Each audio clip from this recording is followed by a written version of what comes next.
Hello mga kabibi!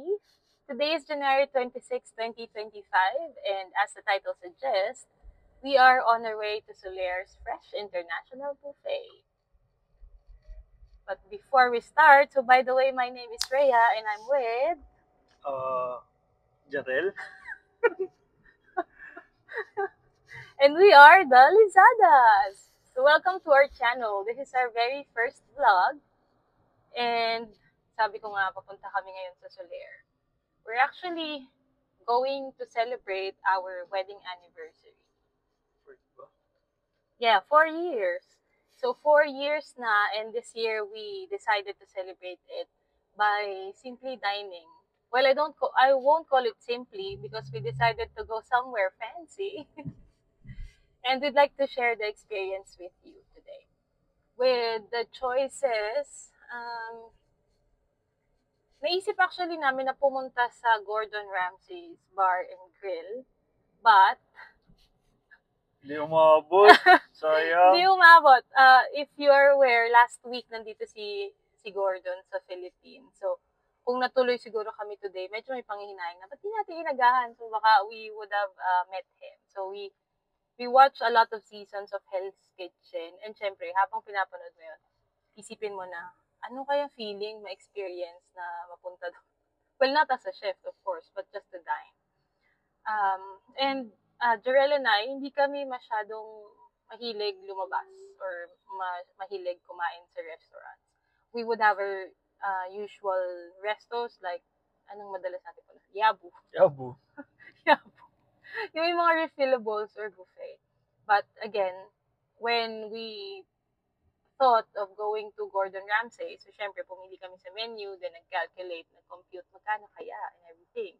And usually when we're at that point, ang ending namin lagi is, let's just go to a buffet. Like, when we spent Jarel's birthday in Tongyang last year. So ngayon, we're going to Solaire. It's the first time that we're going to try their buffet. And their wedding anniversary is actually on the 28th, so 2 days from now. But it's on a weekday. And upon checking their website, syempre, kung pupunta ka sa Solaire, better kung puntahan mo yung unlimited lobsters. And with their lobster menu sa buffet, it's only available weekdays at night, so it's a dinner, and then weekends, lunch and dinner. So we thought, Sunday na lang. So we would be celebrating it earlier than the weekday kasi ayaw din namin kumain ng marami ng gabi. Wow, joke lang. Para matunawan. But one of the considerations as well is, ayaw namin iwan ng matagal si Negi at night. So si Negi, will show her to you in one of her future vlogs. But naiiwan naman namin siya sa bahay. So she's just right there. And syempre, mamaya sobrang love na naman niya kami pag uwi namin for sure. That's also one of the reasons ba't hindi kami nag-travel for this year's anniversary. Sabi nga namin, it's our 4th year na married. And on our first wedding anniversary, we went to Tagaytay. So we drove Cherry. So Cherry, this is our car. Her name's Cherry.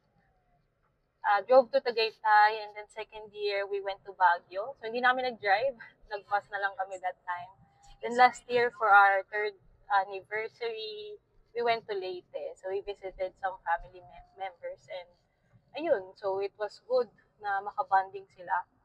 Pero let's cover that in the future vlog siguro. So we'll share with you our celebrations or milestones so far. Going back to Solaire, when we finally decided na doon kami magbubook, tumawag ako sa hotline nila. So there's this number in their website. Mabilis naman sumagot, and then luckily nakapag-book kami agad. So this was around 3rd week siguro of December. So I called them, I told them we'll visit on this day for lunch. So they just asked anong oras daw dadating. So syempre, kaya kami magbo-buffet para masulit. So yung first seating na agad, 11:30. So that's for 3 hours, 11:30 to 2:30 yung lunch nila on a weekend. And in terms of pricing, once they confirm your booking. So, they'll send you an email. Kasama na dun yung schedule. So, doon ko nga nakita na, dinner lang pala may lobster pag weekday, and then pag weekend, lunch and dinner.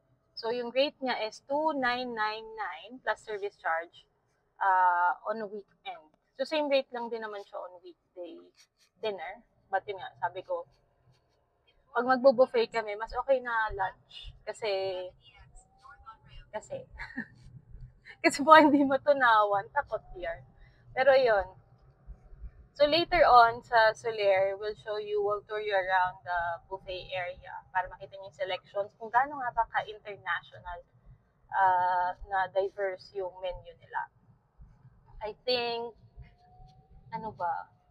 Yung lobster lang naman ako excited kasi although may seafood yun naman sa ibang buffet, yun din naman kasi yung selling point nila. Siguro, and let's see. Plus, I noticed that they have free-flowing drinks. So with other buffets, usually juice and soft drinks lang yung kasama. Minsan may coffee. But ito, balita ko, may mga champagne, ganun. So tingnan natin. Hindi naman kasi ako yung driver today. So tingnan natin yung selections nila and what we'll enjoy. Also, upon booking, so I think standard with restaurants, they ask you if you are celebrating anything. So I told them that we're going to celebrate our anniversary. And tingnan natin mamaya kung meron silang pa-cake or whatever tokens that they have. But yeah, we've allocated more than an hour kahit nagaling lang kami ng Cavite. And ito, nasa Cavite. Takot sa traffic yarn. Takot sa traffic plus, second time lang kasi namin to Soler, if I'm not mistaken. Kasi in the first time was just for me to get my COVID booster vaccine. Tama no, yun lang. I think yun lang. So, para masulit yung buffet. Cavitex na. Yeah, so ayan, nasa Cavitex na kami. Para masulit yung buffet, agaan namin kasi from parking, lalakad pa, hanapin pa namin yung place and everything. So, yeah. Yun na muna. So, focus muna si driver, sweet lover. And then, we'll see you as we approach Soler in a few minutes. Laters.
Busog na? Bitin? Last call na daw. Last class na bitin pa rin. 2:22 o'clock na. Yung buffet is 11:30 to Yeah. 2:30. And we're still here 2:30. sa Soler Fresh International Buffet. Gutom pa daw siya. Hindi maniwala dyan, marami na yung nakain. So we're left with good coffee and the anniversary cake. Yay! So yan yung sagot sa tanong ko kanina. Complimentary cake. So may complimentary cake na in-arrange si JV, yung manager for the day. So yun, JV, what's your favorite sa mga kinain mong napakarami kasi? Salmon. Which kind of salmon? Smoked salmon. Smoked salmon. So tuwing nagbo-buffet kami, isa lang yung nagpo-cold cuts. Because I'm not that kind of girl. Sanay lang sa Baragon nun dati. Nagpo-cold cuts sila sa bar. And in fairness to me, napigil ako mag-crispy pata. Pero ako, madami ako nakain lobster. So minsan ako fish. Plus, naubusan namin yung drink. So apart from the cake na binigay ni manager, meron din silang, ano nga yun? Drink. Hindi natin alam yung tawag. Special drink daw eh. But yung special drink na okay naman. May halong white wine. Oo. Ito pala, hindi ko pa cocktail. ubos. Ayan, white up. Pero ubusin ko to. Ayan, sarap. So yun lang, we're just waiting for the bill and off we go. Siyempre sagot mo. Nakuha na nila yung card mo. So, may isa pa akong question eh. So, overall, Bibi, sulit ba? For me, sulit naman. Bakit? Kasi, Sukatan na lang ng... Sukatan na lang busog ako. natin. Okay. in terms of variety din. From Nordic to Chinese cuisine, meron sila eh. Oo. Kaya very good. Naikutan naman namin lahat ng station. Wala kami nakuha sa Japanese. Tama, no? Although nagpaluto kami ng tempura. Shrimp tempura. Mabilis kasi mabusog pagka sushi. Oo, kasi puro sushi. Pero meron din silang ramen bar. As much as may Chinese soup doon sa Chinese station. But yeah, overall, I think nasulit naman namin. Especially, nandito pa kami ng 2:30. Inabutan na ng last call. Oo. So, ayan, we'll enjoy the brewed coffee and the cake. Okay natin. Uwian na. Happy anniversary! Anniversary.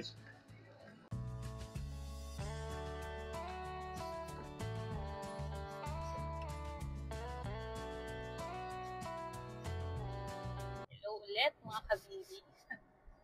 Ayun, una pala, bakit kabibi? Kami kasi ni Jarel, ang tawagan namin ay Bibi! so sabi niya, yun daw yung gamitin namin dito sa vlog. So, bilang masunuring asawa. Eh wow! Yun na. Pilitan. So, tuwing makikita niyo kami sa vlog na to, so that's how we'll address you, mga kabibis. Kanina, narinig niyo na yung aking mister sa kanyang feedback at favorite dish doon sa buffet. So, inuna ko na siya kasi, ayan, busy siya mag-drive ngayon pa uwi. Nandito na kami ngayon sa Cavitex. After kumain, diretso bahay. Dapat hindi na tumitingin sa kung saan sa... Food Panda! Food panda ka dyan. So, ayun na nga, nabusog naman kami. I think, ano oras na? 3:45 p.m. So, on the way kami sa Cavite. Feeling ko yun na yung meal for the day. Sabi namin, hindi na kayo magdi-dinner, pero tingnan natin. Parang maga pa masyado. Ayan.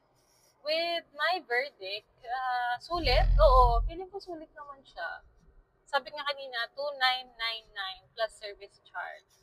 So, yun yung binayaran namin. Free-flowing drinks. So, nag-offer sila ng red wine, white wine. So, nag-serve sila sa amin ng Moscato. Coffee. And, yeah. So, I mentioned earlier, with the anniversary celebration, merong pa-cake, may small chocolate mousse cake, and nakakatuwa kasi sinamahan nila ng special drink. So, may pina-arrange si manager na drink for us. And yeah, yung usual na birthday song with the birthday celebrant sa ibang table. So, nakakatuwa. Kasi may variety din yung songs nila. Mm. Di ba? May Tagalog, may May English. iba silang version. Oo, may kanta. mga medley. Ano yun? May mga ginamit na songs pero binago nila yung lyrics, so nakakatawa. Ano pa ba? I took photos of each of the stations. So merong Japanese, Italian, all beef. Ano yung beef? Beef Basta station. all beef something. Street food, nandun yung mga liempo, crispy pata na hindi ko kinuha.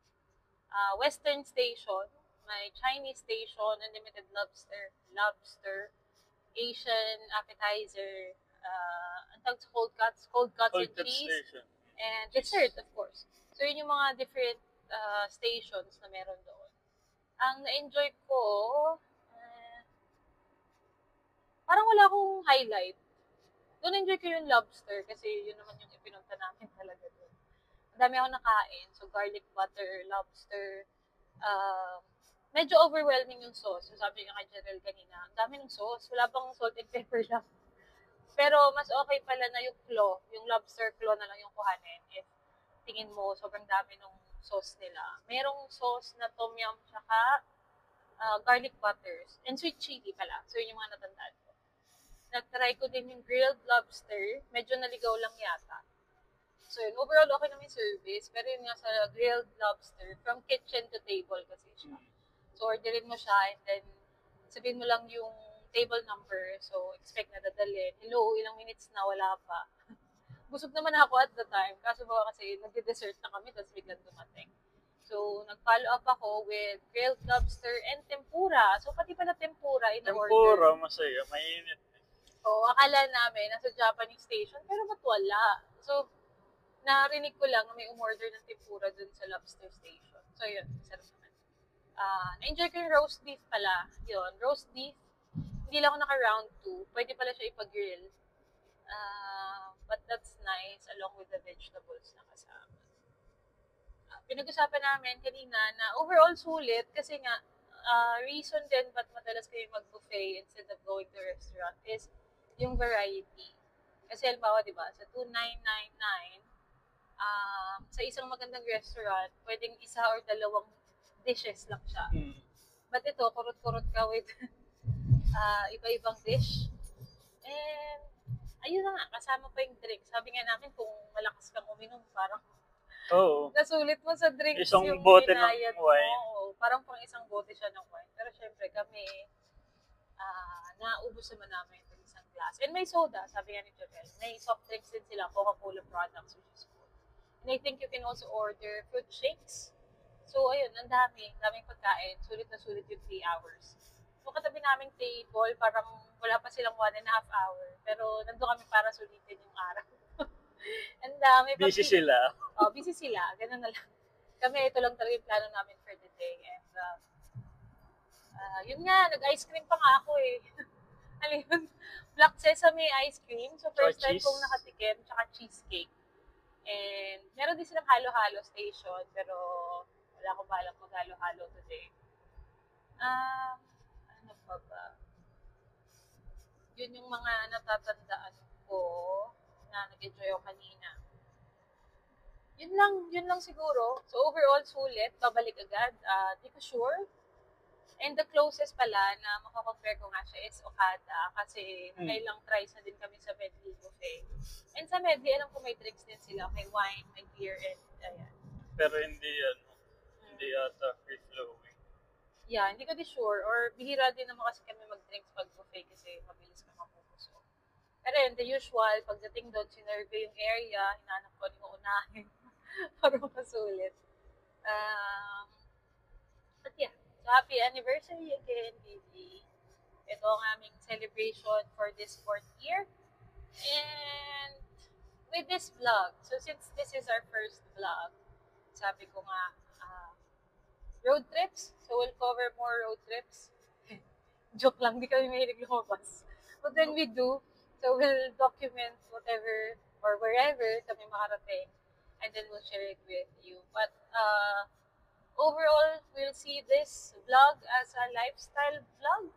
We'll take you kung saan man kayo pumunta. Kung ano lang mga trip namin Kung ano mga trip namin, what we can share with you. The next month or so, we'll probably do an introduction video para makilala nyo kami. And, yeah. So, baybayan lang natin kung saan to makakarating. Lifestyle tips. Kung anong or- mga kakainin namin. So, mukbang vlog pala. Yun. So, we'll come up with topics of, actually, may mga ilan na kaming gustong i-cover. Tingnan lang muna natin. Let's take it one vlog at a time. Let's see gaano tagal namin to masusustain.